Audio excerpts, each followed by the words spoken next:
¿Ya lo pueden ver? Sí, ya se ve. Eso, gracias. Entonces, se les quedaron cosas de tarea, ¿cierto o no? No, nada se les quedó de tarea. Bueno, Eric nos dijo que nos iba a platicar ahí de León. Un poquito más adelante platicamos de eso. Hoy, fíjense, estos son los capítulos que nosotros teníamos que revisar del libro de Marshall, principalmente en materia ahí de la palabra organización, que es muy interesante, ¿no? Entonces, Marshall, como lo platicábamos hace, bueno, el día de ayer, utiliza este concepto de organización para decir que aquellas especies, aquellas razas que se organizan, son aquellas que tienen mejores oportunidades para sobrevivir en un medio ambiente. Nos dice que ahí o retoma algunos aspectos de la teoría evolutiva, que él no le llama como tal teoría evolutiva, le llama estos son avances que se han realizado en la biología, pero en materia empresarial o materia económica apenas están desarrollando. Entonces decíamos, identifiquemos en qué contexto, en qué año se escribió Principios de Economía, 1870. Es una etapa sumamente dinámica a nivel internacional en materia industrial. Lo vamos a ver ahí la siguiente sesión, esos años que está sucediendo. Y también en esos primeros capítulos, como también nosotros ya lo platicamos, que lo anticipábamos, empieza a cuestionar este concepto de división del trabajo de Smith respecto a qué implicaciones tiene en materia de las habilidades del trabajador y si ahí se queda todo el impacto que puede tener la división del trabajo. Nos habla también de cómo la maquinaria, lo que vamos a platicar aquí un poquito más con detalle, cómo la maquinaria puede utilizarse en cierto tipo de industrias. En Marshall nos dice en qué tipo de industrias es más proclive que se dé el uso de la maquinaria, qué permite la maquinaria, cuáles son sus desventajas. Y lo que nos interesa especialmente de este capítulo es el capítulo 10 para materia de nuestra web, ¿no? La concentración de industrias especializadas. Aquí vamos a ver la implementación de esta división del trabajo, y lo platicábamos en estas primeras sesiones, ya no al interior de la fábrica, ¿no? Sino fuera de la fábrica, en todo el entramado industrial y qué es lo que permite. Y para poder entender todas las ventajas y desventajas que podría tener esta concentración de industrias especializadas, es importante que nosotros identifiquemos dos conceptos que son centrales, ¿vale? Que es el concepto de economías externas y economías internas.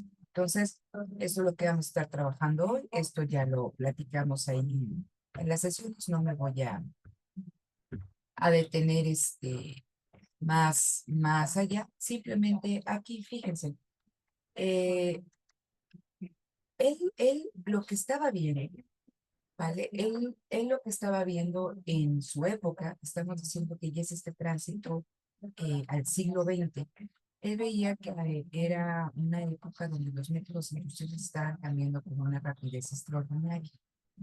Y no solamente los métodos industriales, sino que también el grado de división del trabajo que él veía que se implementaba dentro de la empresa, dice, y en distintos grados de la industria, dice, se está llevando a un nivel muy completo e inflexible. Y platicaba de los efectos que podría tener esta división de trabajo sobre el producto, es decir, sobre el trabajo.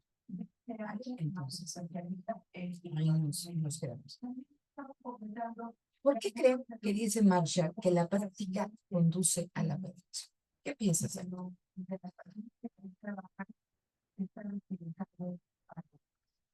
¿Por qué creen que con eso terminamos, con la señora del IMSS, que está, bueno, la señora que podemos encontrar, no lo hace en el IMSS, ¿no? Pero en cualquier lado, ahí con las agujas de tejer y el hilo, ¿no? O, este, un montón ahí también de personas que tienen ciertas habilidades. Pero ¿por qué creo que la práctica conduce a la perfección? ¿Qué ven ahí? ¿Qué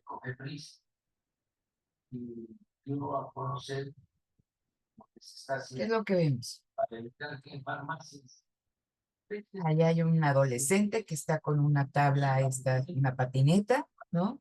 Y que ya en algunos Juegos Olímpicos ya se hizo deporte olímpico, ¿no? Y entonces vemos unas, este, no sé cómo llamarle, piruetas, figuras extraordinarias, ¿no? Entonces, Marshall nos dice, una operación al principio difícil se puede efectuar después de algún tiempo con un esfuerzo relativamente pequeño y menor que antes.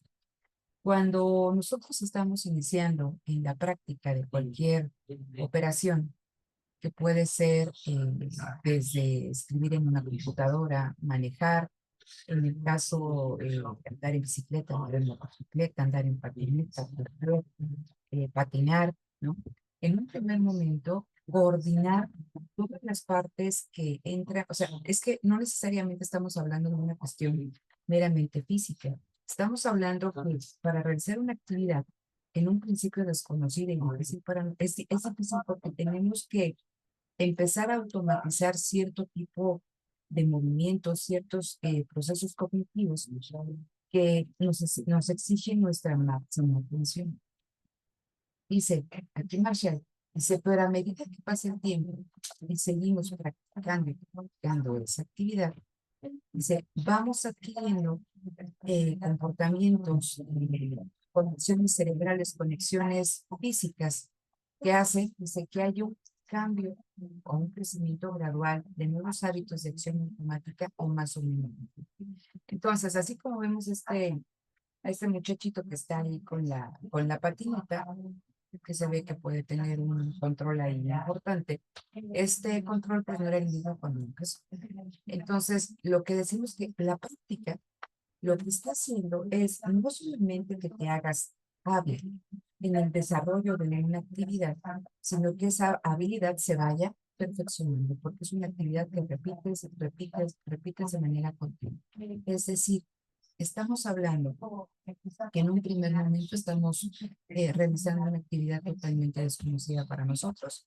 Y cuando ustedes, alguno maneja,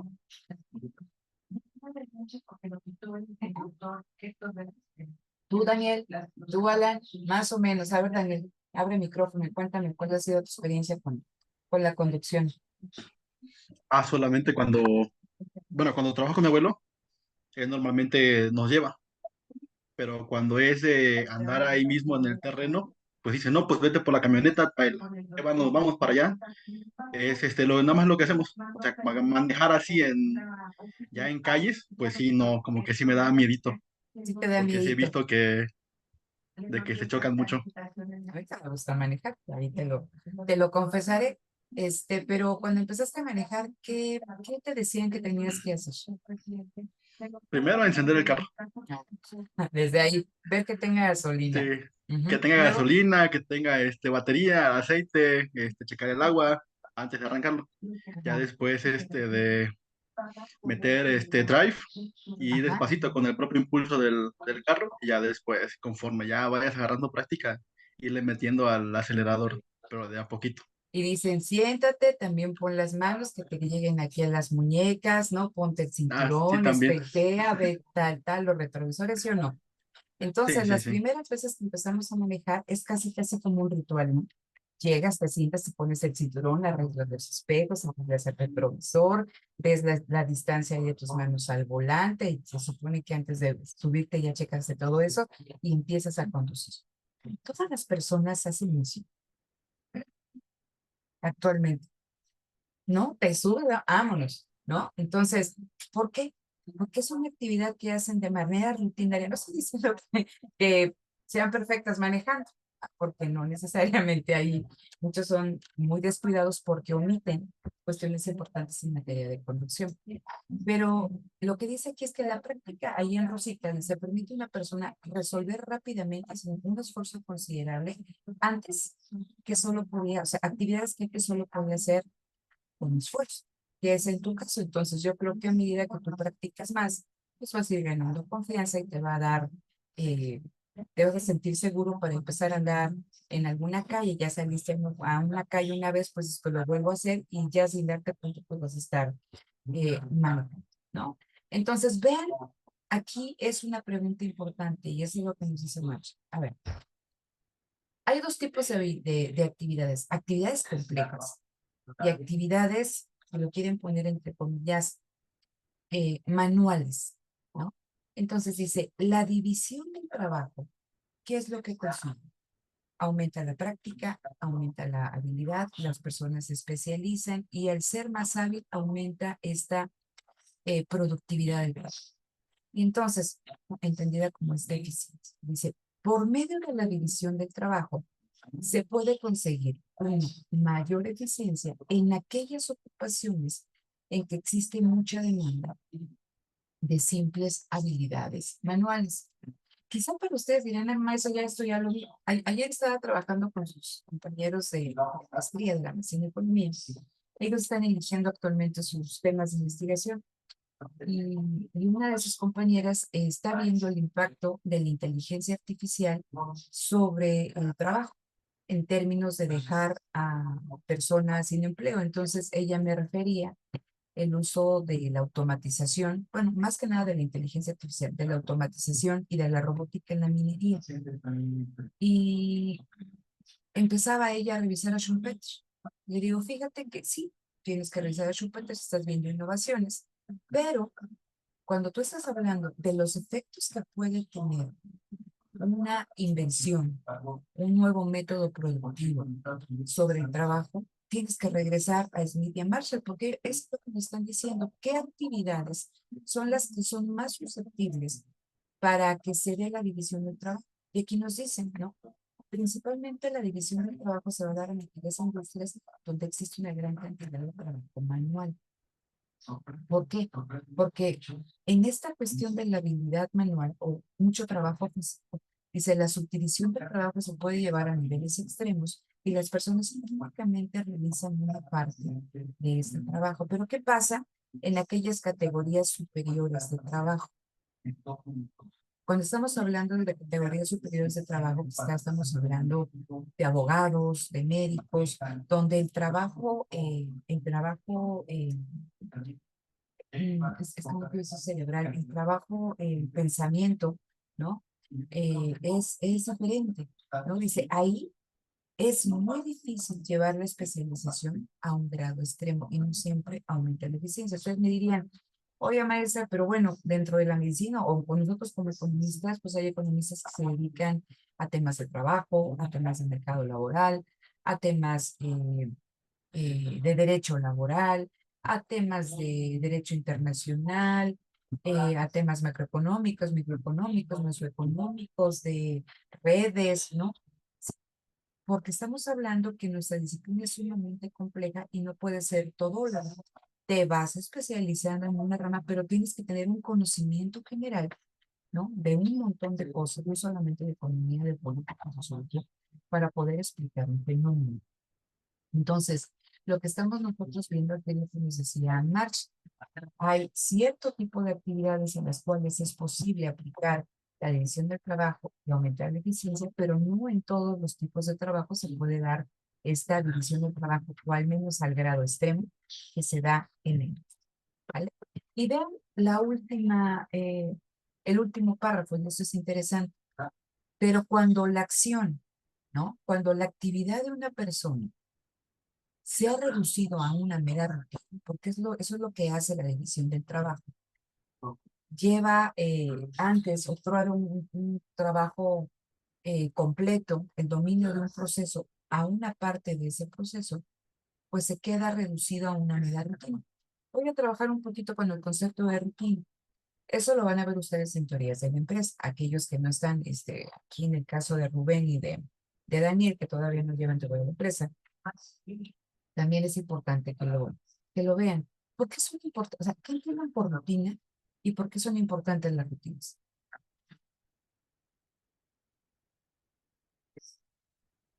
¿Qué rutina tienen? A ver, Rubén, tú entras a las 8:30, ¿no?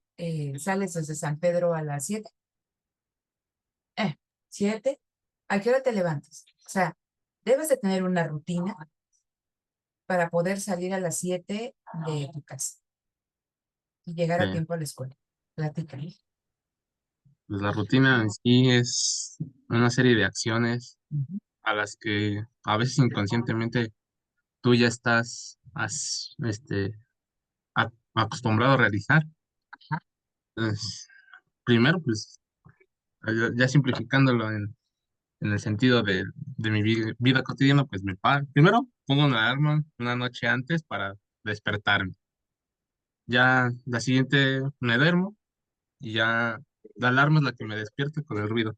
Ok, Lo que hago el siguiente es levantarme, irme a lavar la cara, asearme, me cambio, como algo y ya salgo a tomar el transporte público.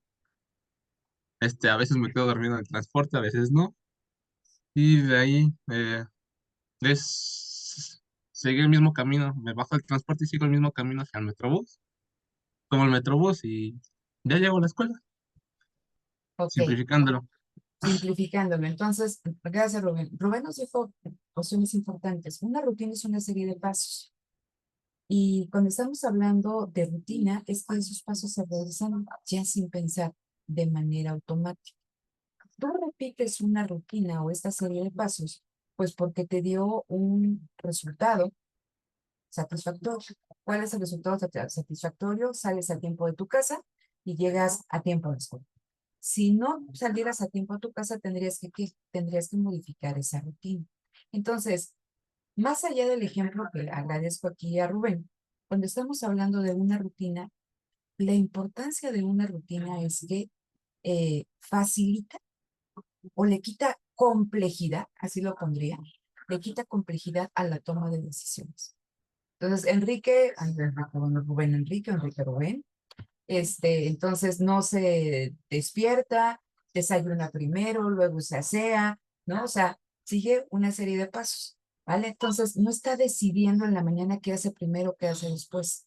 Le quitas complejidad a la toma de decisiones. Lo mismo cuando estamos hablando de esta división del trabajo. Imagínense, una persona, como platicamos del zapatero, que tiene el control sobre todo el proceso, desde comprar el insumo, trabajarlo, en qué momento, con qué intensidad, hasta el producto final, está en todo momento tomando decisiones. Pero al subdividir a un nivel tan grande el proceso productivo, únicamente esa persona se encarga de qué, de una actividad que va a realizar de manera rutinaria. Entonces, lo que está haciendo está quitando complejidad a la toma de decisiones. Pero Marshall va más allá. Y aquí nos dice, ojo, cuando nosotros nos encontramos con este tipo de actividades, trabajos que se han convertido en una mera rutina, este tipo de actividades son susceptibles a ser efectuadas por una. ¿Vale? Entonces, ahorita es una pregunta que ayer hacía en clase, ¿no? Y es una de las preguntas del cuestionario, ¿por qué la división del trabajo y el perfeccionamiento de la máquina van de la mano?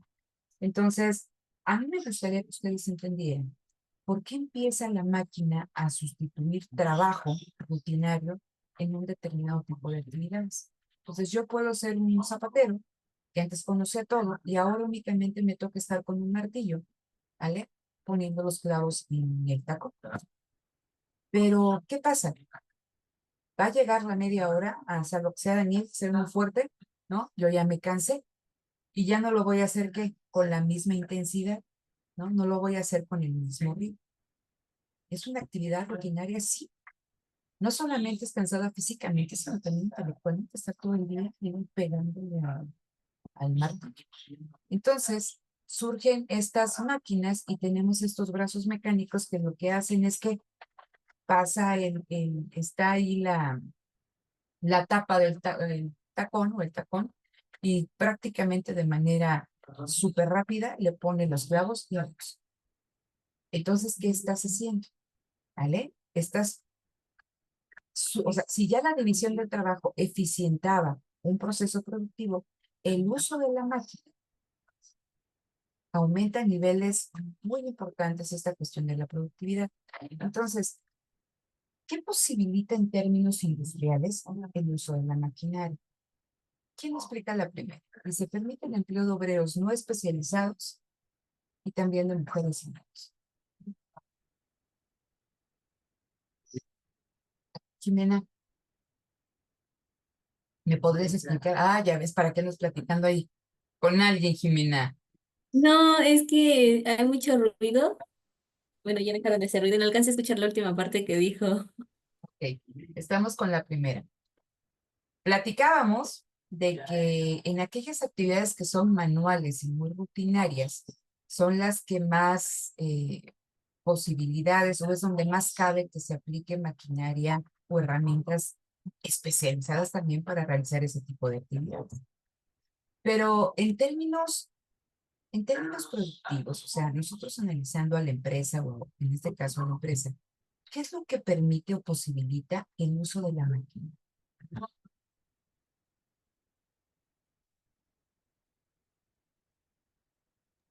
Es precisamente eso, ¿no? El que una actividad ya sea puramente rutina y se pueda implementar algún método para que se realice aún más rápido o que reduzca tal cual las acciones del obrero. ¿Ok? Fíjense, de todo lo que está escrito aquí en la diapositiva, yo destacaría 4 cosas. La primera, a ver, hay una etapa industrial, principalmente en los Estados Unidos, cuando está todo el florecimiento de la actividad industrial en Estados Unidos y se requerían el conocimiento de cierto tipo de actividades. Simplemente, eso fue antes de la Primera Guerra Mundial. Entonces, ¿quiénes tenían el conocimiento? Principalmente obreros de oficio que conocían este proceso. ¿Y dónde estaban esos obreros? Principalmente en Inglaterra, que fue la cuna de la revolución industrial. Había reglamentaciones para que estos obreros de oficio no salieran de Gran Bretaña, o en este caso de Inglaterra. ¿Por qué? Porque tenían ese know-how. Platicábamos, creo que en clase, acerca de las patentes. Había reglamentaciones para que estos obreros no salieran de Inglaterra, porque si salían, iban a compartir este conocimiento. A veces es muy difícil frenar estos procesos migratorios. Y muchos obreros, ¿no? Empezaron a irse a los Estados Unidos buscando un mejor nivel de vida. Pero recuérdense estas películas ahí del Titanic, ¿no? Que llegaban ahí un montón de gente a Estados Unidos buscando este sueño americano. No llegaban la cantidad de obreros que requería la naciente industria americana, sino lo que más llegaban eran campesinos que no tenían ninguna formación industrial. Entonces, ¿qué pasaba con los empresarios estadounidenses? Que los obreros que llegaban a trabajar a estas fábricas, pagarles era muy caro. Pero si yo quería producir, tenía que contratarlos a través de sindicatos y tenía que pagar salarios altos. La cuestión aquí es cómo romper el control del obrero de este conocimiento muy específico que le permitía ganar esos salarios altos. Y eso lo permitió también que la implementación o el uso de maquinaria en los procesos industriales, en los procesos manufactureros. ¿Por qué? Porque cuando, o sea, ya estamos hablando que tú le quitas el control del conocimiento de todo un proceso a un obrero cuando lo subdivides, ¿no? Y lo dejas que haga una sola actividad. Pero ¿qué pasa? Y les digo, en este contexto que estaba en Estados Unidos, en este contexto, cuando no te están llegando la cantidad de obreros que llegas y todos son campesinos, ¿de qué manera yo incorporo al trabajo manufacturero a campesinos sin formación, a mujeres y a niños? Y eso es lo que permite el uso de la maquinaria dentro del proceso de la manufactura. ¿Por qué? Porque no requiere, fíjense lo que dice, permite el empleo de obreros no especializados, mujeres y niños, para hacer un trabajo que antes requería habilidad y conocimientos especializados, pero que ahora se ha reducido a una mera rutina por el perfeccionamiento de la maquinaria y la creciente subdivisión del trabajo. Entonces, te permite incorporar personal no capacitado al proceso productivo. ¿Y eso qué efecto tiene? Está rompiendo este control obrero del proceso, ¿no? O sea, del conocimiento del proceso, pero vean lo que nos dice aquí, ¿no? ¿Cuál es el principal efecto de esta maquinaria y de maquinaria que se va perfeccionando cada vez más a lo largo de que pasa el tiempo? Vean, abarata costos. ¿Cuál? Uno, los salariales, porque ya no necesariamente tienes que tener a estos obreros con gran conocimiento del proceso. Puedes meter a cualquier persona sin una calificación que únicamente va a estar cuidando que la máquina trabaje de manera adecuada. ¿Qué otra cosa permite hacer esto? Y esto es bien importante para la industria. Hacer más preciso el trabajo. Y estamos hablando que el uso de la maquinaria en el proceso productivo lo que permite es la estandarización de los bienes que se producen. ¿Vale? Vean lo que dice aquí abajo. Ahí está. Aquí por donde está el cursor.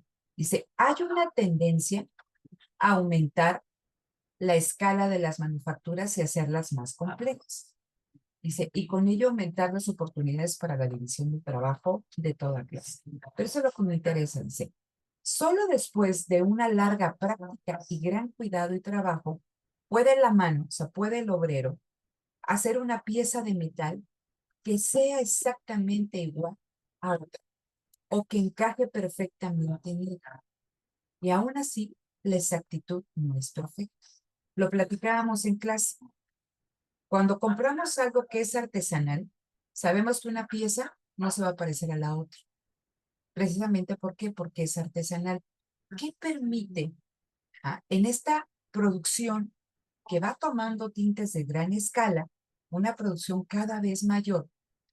Si yo compro un auto y necesito una bisagra, y ya viene con la bisagra de origen, pero se descompone, pues yo requiero que la bisagra sea exactamente igual a aquella que trae el auto. El trabajo manual, el trabajo artesanal no me lo permite. Pero la máquina, ¿qué?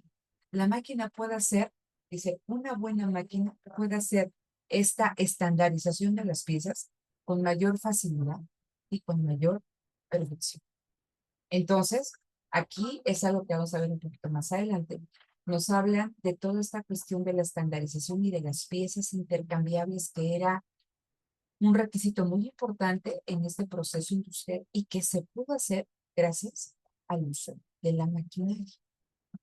Entonces, aquí la gran diferencia que marca Marshall con Smith es la siguiente. Fíjense, la maquinaria reemplaza y hace innecesarias aquellas habilidades puramente manuales cuya adquisición era en la época de Adam Smith la principal ventaja de la división del trabajo. Entonces, Marshall nos dice, con Smith, o como Smith ve la división del trabajo, aquí nos decía, es que aumentaba las habilidades manuales en trabajadores especializados. Lo que dice Marshall dice, híjole, la maquinaria hace innecesaria ya esta habilidad manual de ese trabajador especializado. Mi pregunta para ustedes es, entonces, ¿eso significaría que estas personas se van a quedar sin trabajo y en la ruina total? ¿Qué nos decía Marshall? Ya especialicé. Daniel era zapatero, entonces ahora únicamente clava los clavos en el taco. Ah, pero llegó una máquina que ya lo hace de manera más precisa que Daniel. ¿Significa que Daniel ya se quedó sin trabajo? ¿Qué nos dice Marshall?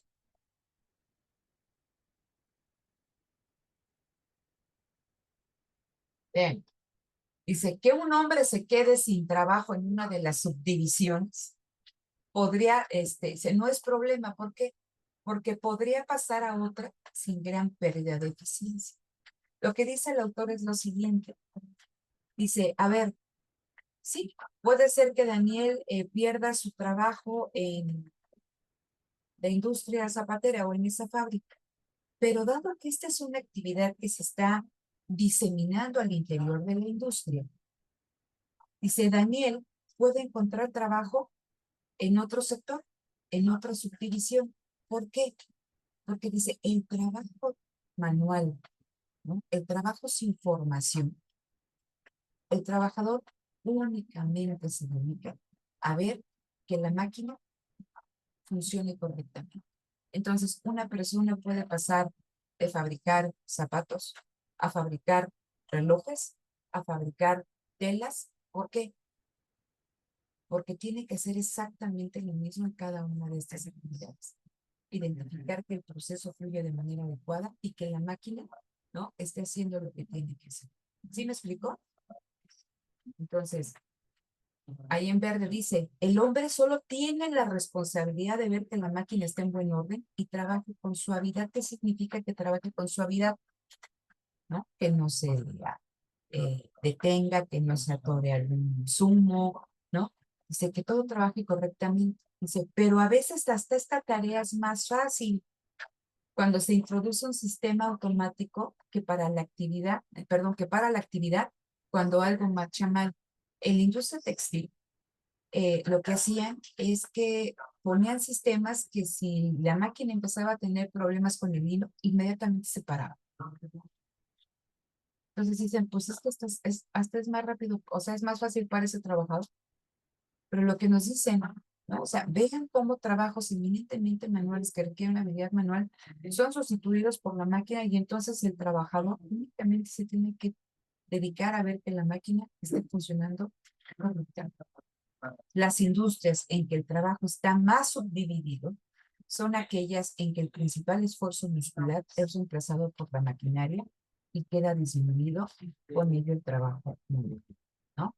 Entonces, eso es importante aquí con Marx, ¿no? Entonces, dice, me regreso a esto ya nada más para pasar aquí a lo de las economías externas. Dice, toda operación fabril que pueda reducirse a una uniformidad, es decir, que tenga que realizarse multitud de veces de la misma forma, con toda seguridad, tarde o temprano, se va a efectuar por medio de una. Eso es interesante. Entonces, pasamos aquí al concepto de economías internas y economías externas, ¿vale? Yo le explico un poquito esto.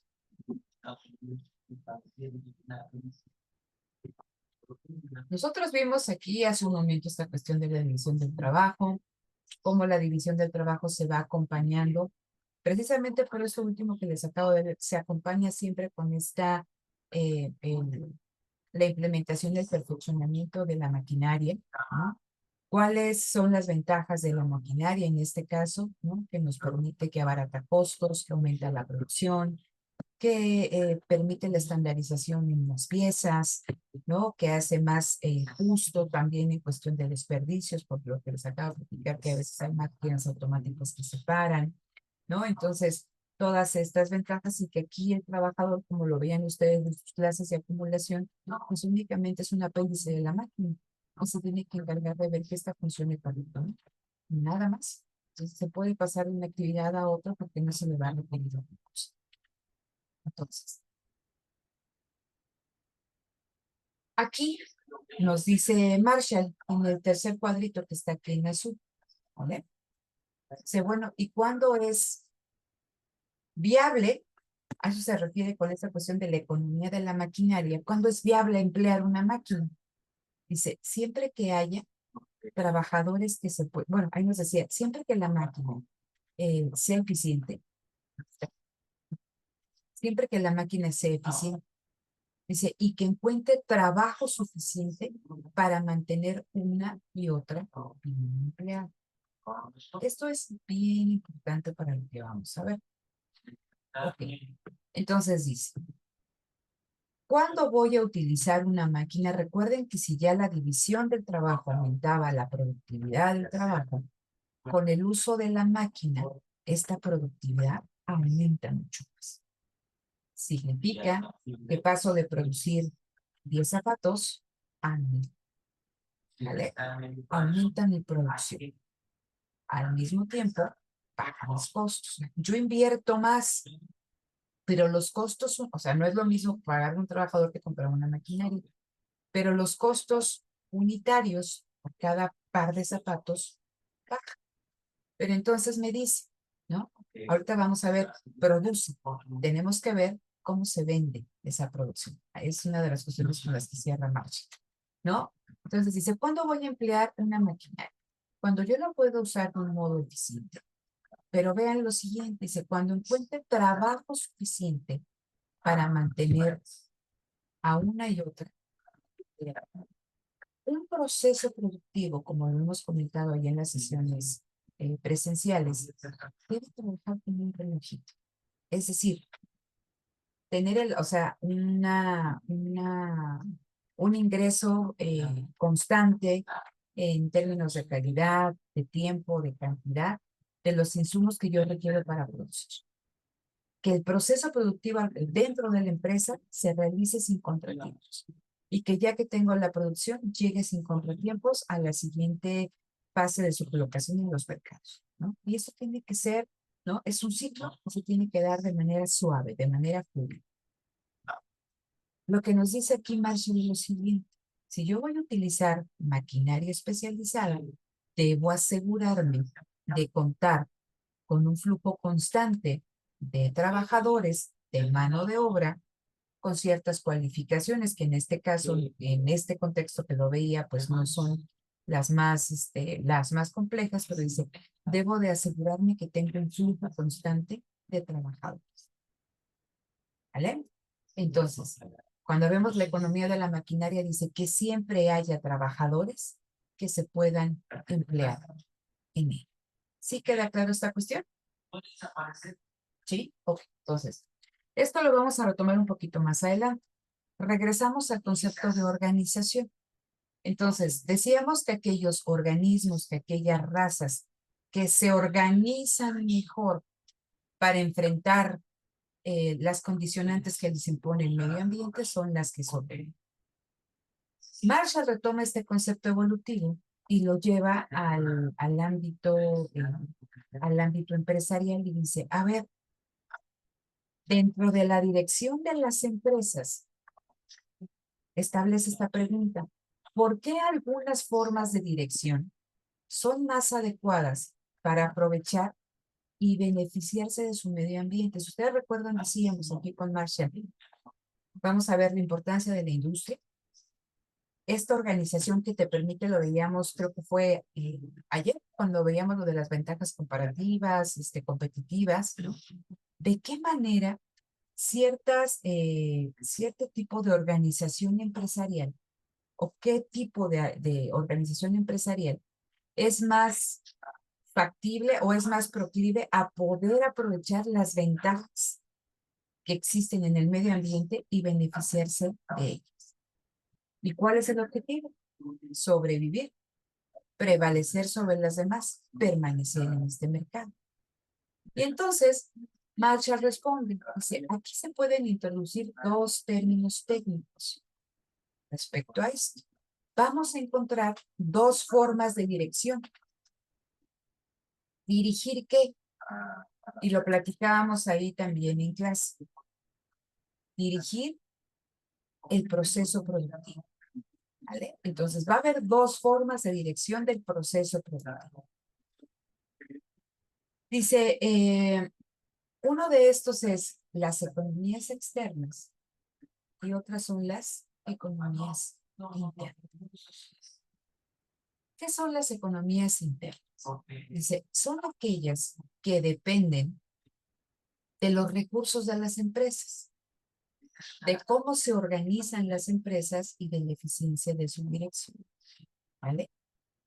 Me gustaría entonces que visualizaran, estamos hablando de medio ambiente, estamos hablando de un mercado con una determinada tipo de estructura. En este mercado hay cierta competencia y entonces las empresas están luchando por sobrevivir. Decíamos que en este caso, si hay empresa y empresario, y lo que hace el empresario es identificar estas oportunidades productivas en el medio ambiente. Ponemos el ejemplo ayer de Guardiola. Entonces, Guardiola, cuando está en un partido de fútbol, él, gracias a su experiencia, el conocimiento del medio, el conocimiento de sus jugadores, a que ha estudiado al equipo con el cual está en este partido, él tiene el ojo entrenado para identificar que puede meter gol si pone a Huguito Pérez, ¿no? Del lado izquierdo y cambia a Chuchito hacia la defensa. No sé esto existe, ¿no? Entonces él plantea, de acuerdo a lo que ve, plantea una estrategia, ¿vale?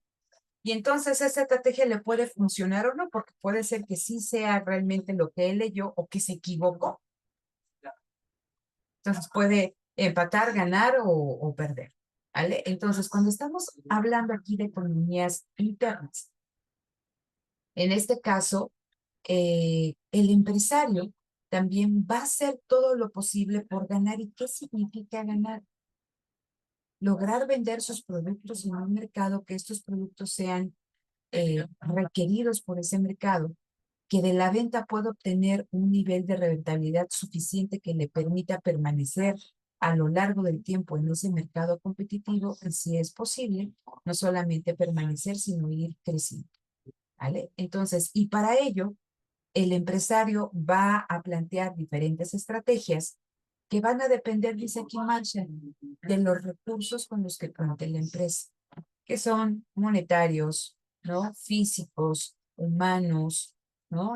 Pueden ser patentes, marcas, reputación, ¿no? Tiene la empresa todos esos recursos y el empresario es el que organiza cómo se van a gestionar estos recursos. Por eso decíamos el día de ayer que en esta visión evolutiva de la empresa, en la visión más que, no, sí quedan dentro del paraguas evolutivo, pero en la visión de Penrose, ¿no? Que ve las capacidades, lo que dice Penrose es que el empresario es el límite y el motor del crecimiento de la empresa, de la supervivencia de la empresa. Entonces, el empresario debe asegurar una gestión eficiente de esos recursos y que esa gestión de los recursos esté llevando al mercado bienes o servicios que sean requeridos por y que le sea rentable a la empresa producir o proveer ese tipo de servicios, ¿no? Esas son las economías internas. Por eso me dice, son economías que dependen de los recursos de la empresa. ¿Dudas con esto? Pero ¿quién me habla o quién me puede dar ahí cómo entiende esta cuestión de las economías? Ah, yo levanté la mano, todo lo levanté. Yo ahorita me contesto, pero a ver, Eric.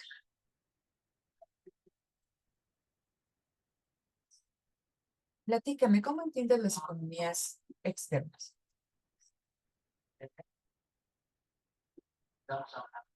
Ay, Dios mío, me emocioné. A ver, Eric, Ya, perdón, es que se me estaba trabando el no te Zoom. preocupes. Este, bueno, como bien lo dijo y lo dice aquí, que son las empresas que dependen del desarrollo general de la industria, yo la entiendo como aquellas empresas que tal vez no dependerán de lo que ocurre dentro de su misma empresa, sino de lo que les afecta en el sector, como, pues ahora sí que el ejemplo de lo del calzado que me dijo que comentara.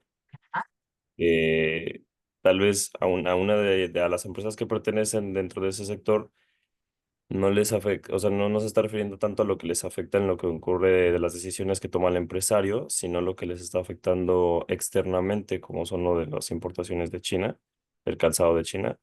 Yo lo entiendo como eso, que es un ataque directo hacia el mismo sector y cómo afecta a las empresas, no solo a una, sino en general pues a cada una de ellas. Yo lo entendí así. A ver, Eric,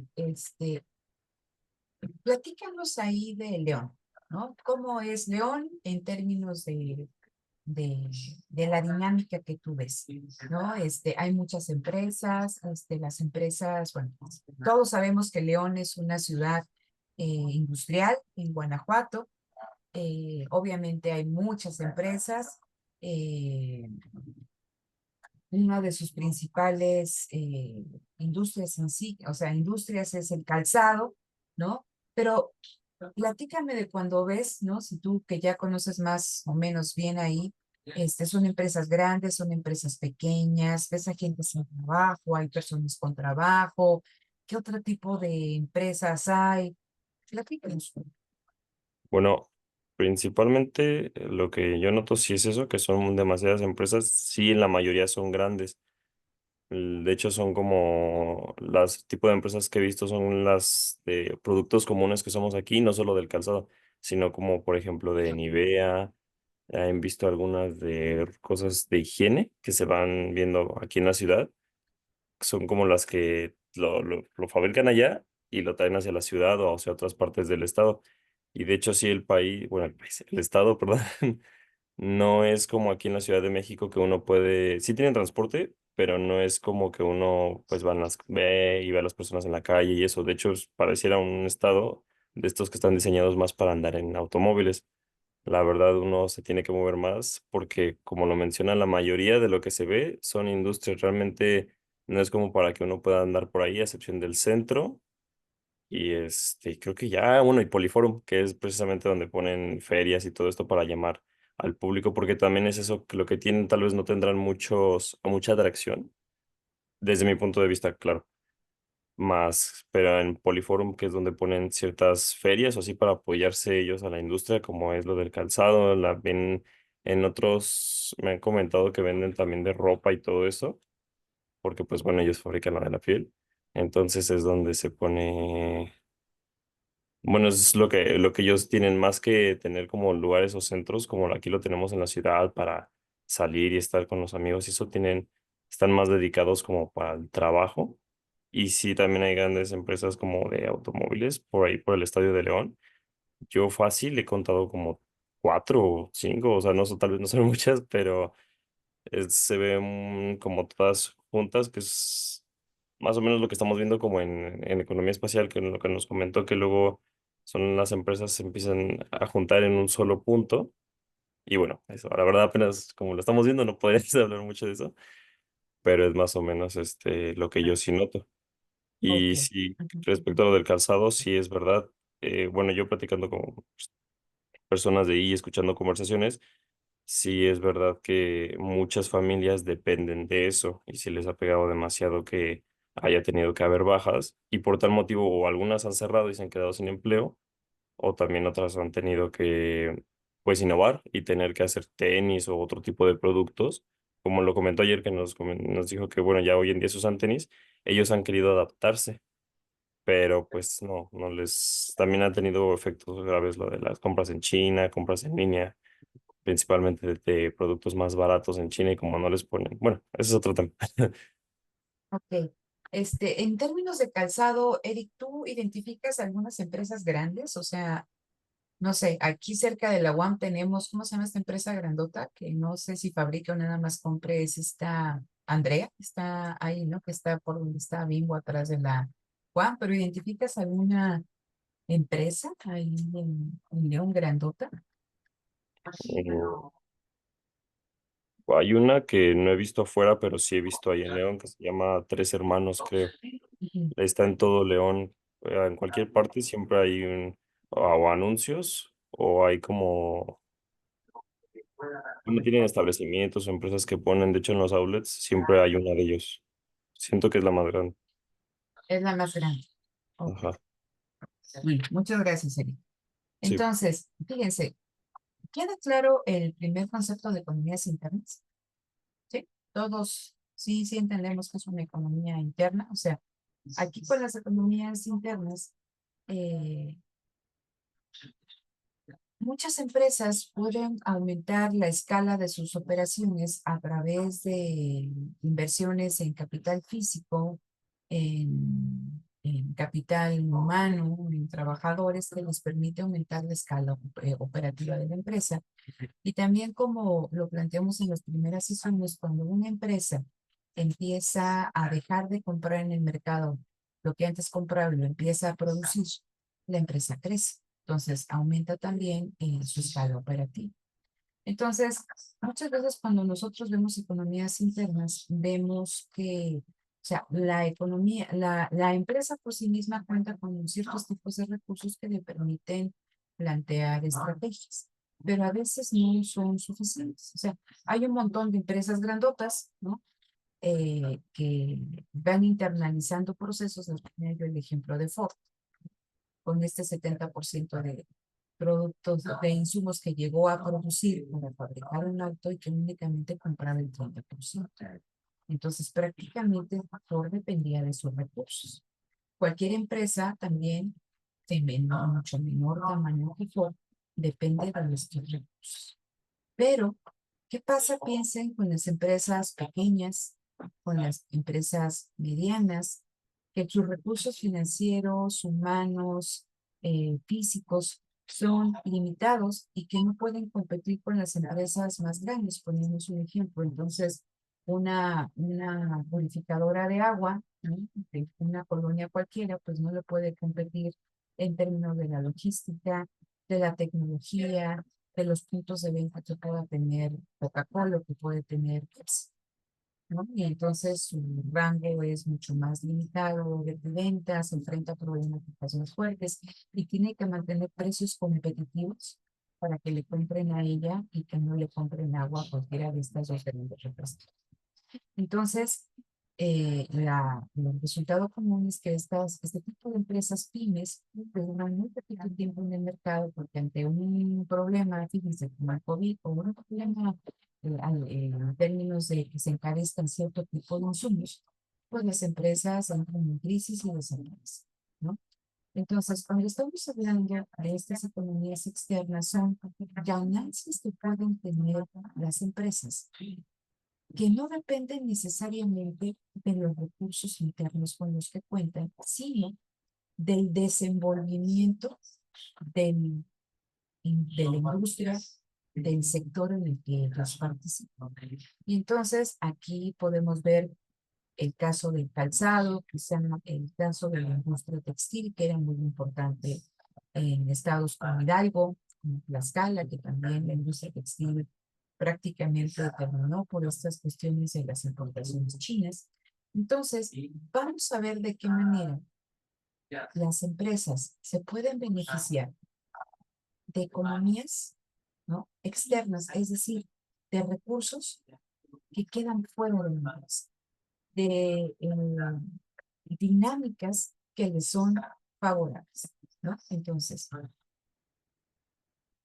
y estas dinámicas que les son favorables a las empresas, de acuerdo a lo que dice Marshall, y que es una parte bien importante de ese análisis, es de lo que él denomina los famosos distritos industriales, que están vinculados con la localización industrial. Es una cosa que ustedes saben en la economía espacial, la importancia de qué, la importancia del territorio, la importancia de dónde se localicen las empresas para poder acceder a estas economías externas, ¿vale?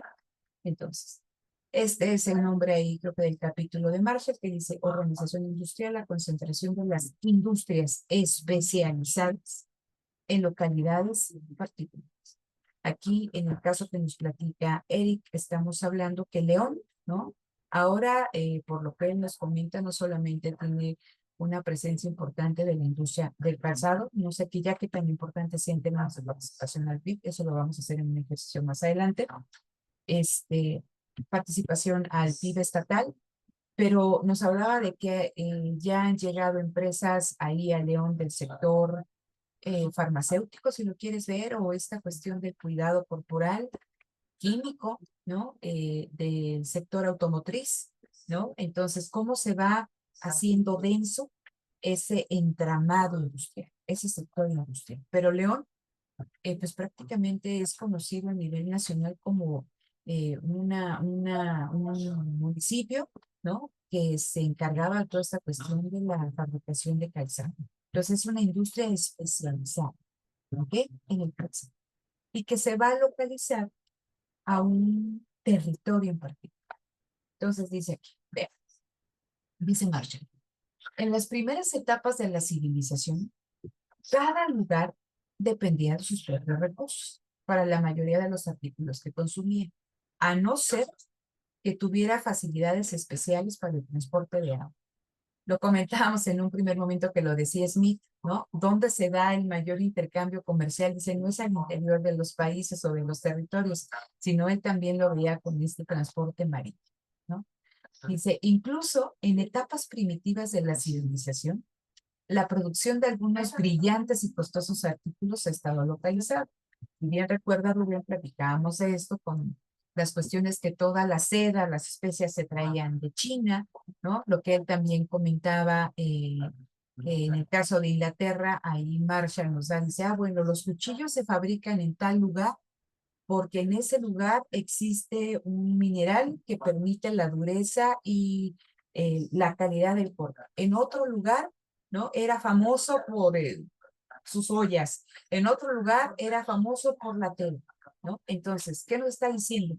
Dependían de los propios recursos con los que contaba esa localidad, ese territorio. Las ventajas naturales en términos del acceso a cierto tipo de recursos naturales, ¿no? Que les permitía ese territorio que se plasmaban en un bien que estaba pensado ahí para el intercambio.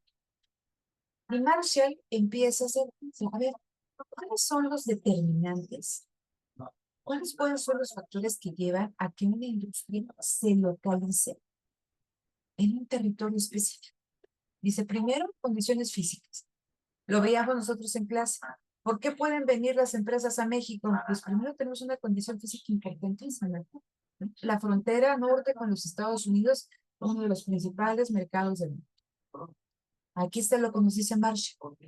Primero, las condiciones físicas. ¿Por qué me voy yo a algún lugar? Si ustedes ven ahí la diapositiva, ¿no? Este es un lugar industrial.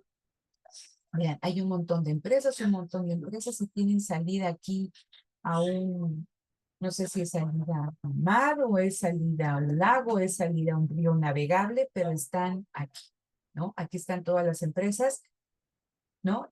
Yo creo que esta ubicación al lado de este río, ¿no? Es importante y se van a establecer, sería importante ver, ¿no? Más adelante, qué tipo de empresas estamos hablando. Eso lo vamos a ver en el trabajo final que ustedes realicen, ¿no? Entonces, nos dice Marshall, condiciones físicas, el clima, el suelo, la existencia de minas, canteras, sitios accesibles por tierra, por mar, si hay una red de carreteras, me podría interesar estar aquí.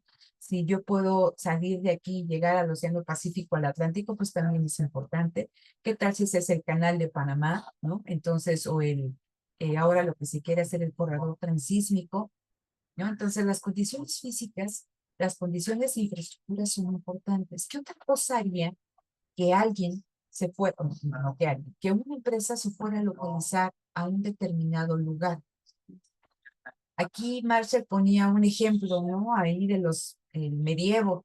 Decía, por ejemplo, las ciudades que más florecían eran aquellas donde había un rey o había un mecenas, uno de esos aristócratas ricos, que lo que hacían es que patrocinaban cierto tipo de artes, pero también que tenían el poder adquisitivo ¿para qué? Para poder comprar bienes con un nivel de calidad importante, alto. Y entonces, ¿qué hacían? Que en esas ciudades, dado que había toda una corte de aristócratas que podían comprar cierto tipo de bienes, ahí también se iban a localizar, se iban a ubicar trabajadores especializados. ¿Para qué? Para poder fabricar esos bienes o para poder ofertar esos servicios que ese sector acomodado requería. ¿Qué nos está diciendo Marshall? El mercado es importante, o sea, siempre que hay un mercado, ¿no? O sea, o aquí que en esa cuestión, ellos eran un mercado, ¿no? Van a haber cierto tipo de industrias, pero también que es importante el poder adquisitivo de ese mercado. Vamos a pensarlo en términos más actuales, ¿no? ¿Qué pasa? Aquí dicen, hay mercado, tienen buen poder adquisitivo. También porque se podría ir una industria a una localidad particular. ¿Quién nos dice, no? Que aquí el gobierno de esta ciudad no da cierto tipo de incentivos fiscales o bien da incentivos para que se instalen en este corredor o en ese corredor industrial o en estas tierras que las da mucho más baratas porque tiene el deseo preciso de desarrollar esta localidad. ¿Vale? Entonces, dice aquí también Marshall, el papel de los inmigrantes y de sus conocimientos al establecerse en una región. ¿Qué pasa en este caso si empiezan a llegar muchos inmigrantes? Pensemos nuevamente ahí en los Estados Unidos, cuando empiezan a emigrar estos obreros especializados, venían con un conocimiento específico. Y entonces ese conocimiento específico poco a poco se va diseminando, se va compartiendo en esa localidad a la que empiezan a arribar ciertas personas con la misma formación. Y así nos va dando Marshall distintos determinantes o condicionantes para que una empresa se vaya y se localice a un territorio específico. Pero ven lo que dice aquí al final. Tales ventajas pueden haber estimulado por sí mismas la libertad de industria y de empresa.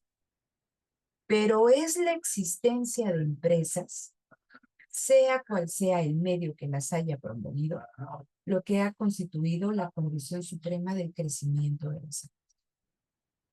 Nuevamente, tales ventajas, como veíamos, condiciones físicas, infraestructura, el mercado, el conocimiento, no sé, todas esas son importantes. Pero ¿qué es lo que hace para Marshall, no? ¿Qué es lo que hace que las empresas decidan ir a localizarse a un territorio, a una localidad específica?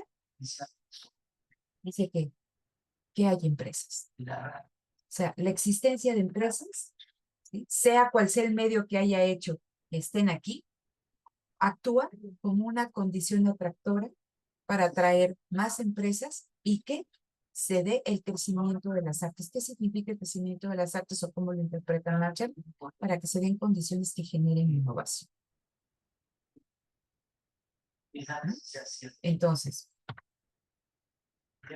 fíjense, cuando una industria ha escogido una localidad para ubicarse en ella, es probable que permanezcan ahí durante largo tiempo, pues son muy grandes las ventajas que los que se dedican a la misma industria obtienen de la mutua proximidad. Ojo. Entonces, poníamos estos dos ejemplos. Una empresa verticalmente integrada, en diferente grado, pero pensemos en Ford, ¿no? Que es de los ejemplos más icónicos. Pensemos en Ford.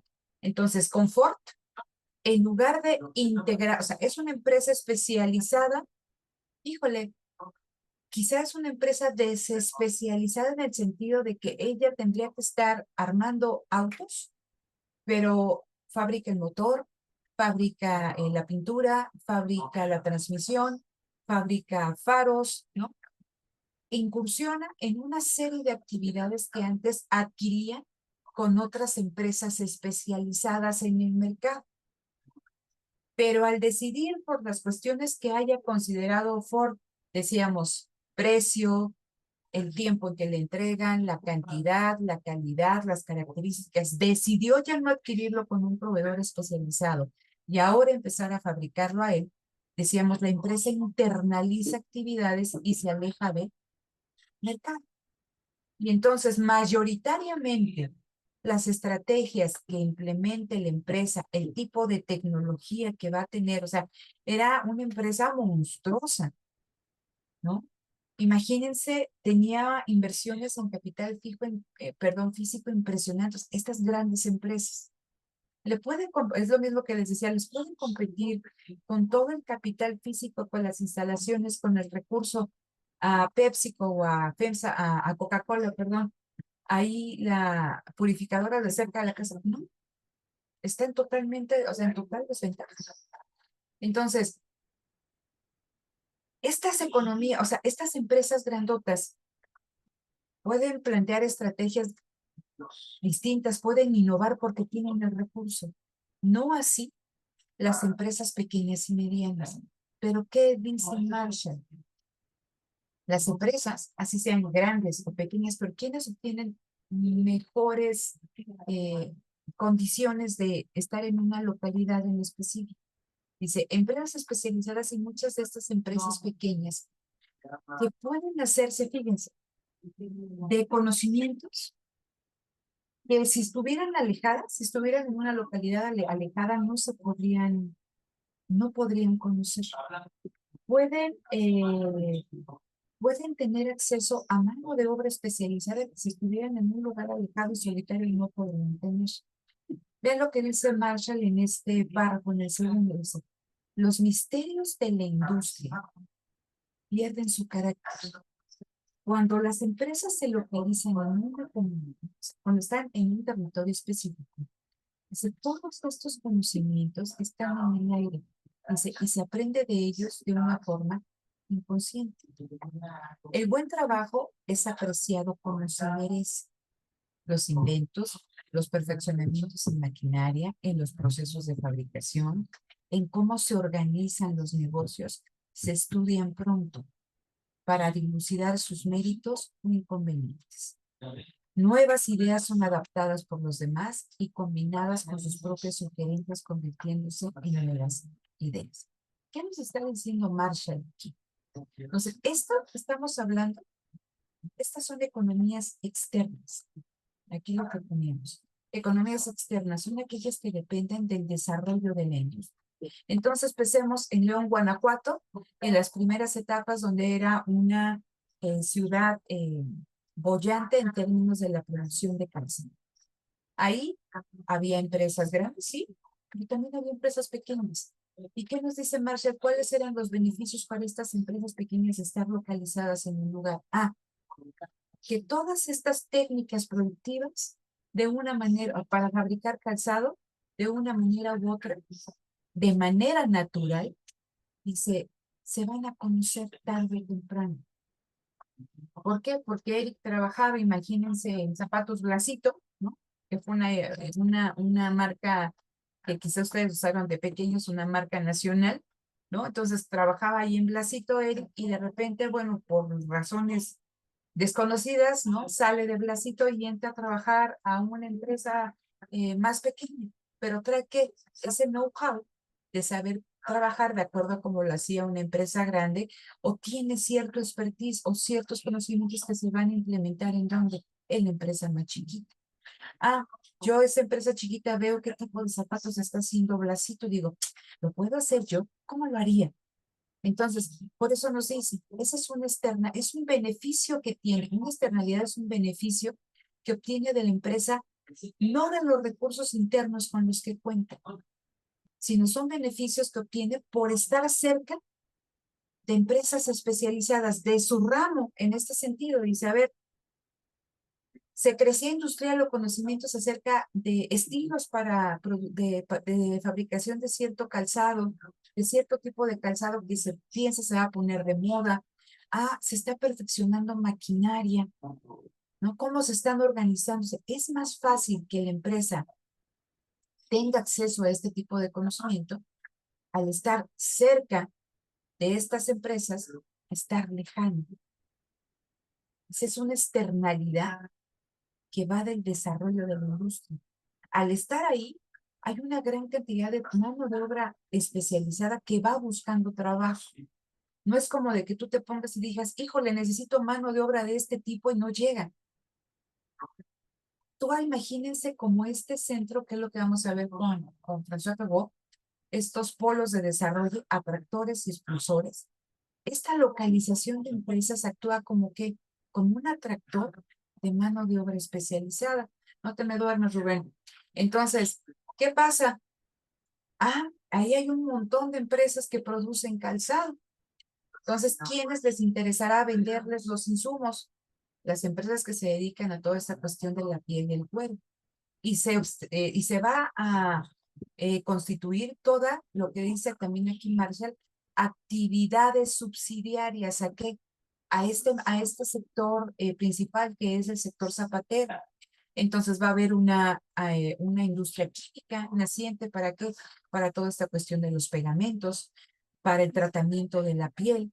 Va a haber una industria subsidiaria de la piel y ella misma, tiene una lógica porque se empiezan a producir no solamente el insumo para el zapato, sino también para la fabricación de artículos de piel, desde cinturones, carteras, ropa, ¿no? Entonces, una industria principal empieza ¿qué?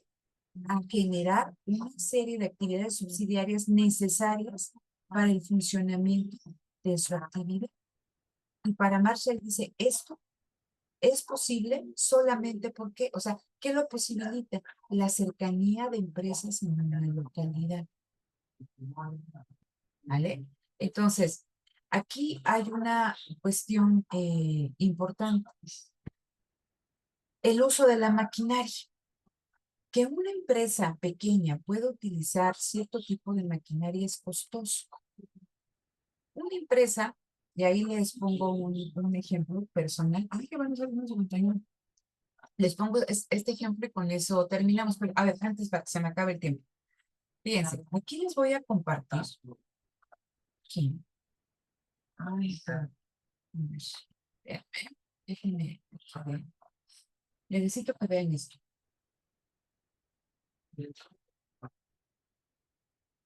Lo voy a poner aquí en el chat, ¿vale?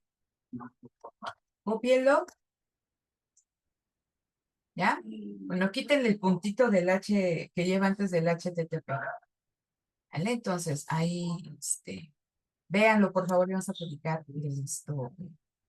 Ya tenemos clase el martes, ¿no? El martes. Termino con esto, del uso de la maquinaria. Para muchas empresas es muy complicado invertir en maquinaria porque la maquinaria especializada es costosa. ¿Eh? Entonces, en una etapa de mi vida yo fui gerente de aseguramiento de calidad de una empresa pequeña que fabricaba, que les llama moldes para la fabricación de cajas de cartón. Y entonces era un proceso eminentemente artesanal. O sea, fíjense, una empresa pequeña donde el 100% del 100% de los insumos, el 98% eran importados. Tenemos que pagar en dólares cada mes. Entonces era muy pesado. Pero toda nuestra maquinaria, pues era maquinaria, pues atrasada, ¿no? O sea, básicamente la empresa era buena por la habilidad manual, artesanal de sus trabajadores. Y entonces, pues obviamente nuestra productividad pues no era muy alta, pues porque prácticamente nos mandaba la empresa, imagínense, hay grandes cartoneras aquí en el país. Bachoco les manda hacer una caja con ciertas características, a nosotros nos mandaban el diseño y nosotros hacíamos el molde. Entonces, pero podíamos, dadas nuestras condiciones, podíamos hacer 5 moldes a la semana y si nos apuraban, pues el dueño tenía que pagar tiempo extra, ¿no? Y entonces estar pagando tiempo extra, pues tampoco es muy rentable para una empresa. Entonces en algún momento se dijo, oye, ¿y por qué no compramos una máquina que eso que hacen estas 5 personas, pues lo haga de manera mucho más rápida y podamos producir no 5, sino 50 o 100?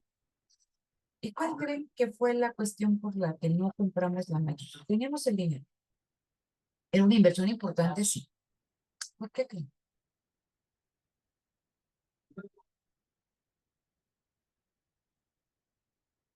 Ahí se las dejo. Pónganlo. Piensen por qué no se compró la máquina. Tenemos buenos clientes, era una empresa con una reputación buena en el mercado. ¿Por qué no se compró la máquina a pesar de que teníamos el dinero, nos hubieran dado el tiempo? ¿Vale? Entonces, piensen en esto, lo discutimos el martes y vean este video, dura muy poquito. Nos habla de Detroit, ¿vale? ¿Por qué es importante Detroit? Porque Detroit, ahí es una ciudad en los Estados Unidos donde se dio esta concentración industrial. Ustedes me platican en qué sector, ¿vale? Me van a platicar en qué sector y me van a decir, ¿qué pasó con Detroit? Entonces, con esto cerramos. Ojo, les voy a colgar el día de mañana las siguientes preguntas para estar trabajando la semana que viene, ¿vale? Creo que hoy tienen que entregar este cuestionario, ¿no? Si tienen alguna duda, pues lo vemos en más. Entonces, ver el video de YouTube que nos habla de Detroit, ¿no? De acuerdo a lo que estamos aquí platicando, vayan haciendo ahí como que las conexiones y me platican entonces el martes, cada quien su hipótesis de por qué no se compró la moto. ¿Vale? Un fin de semana. Chao, chao.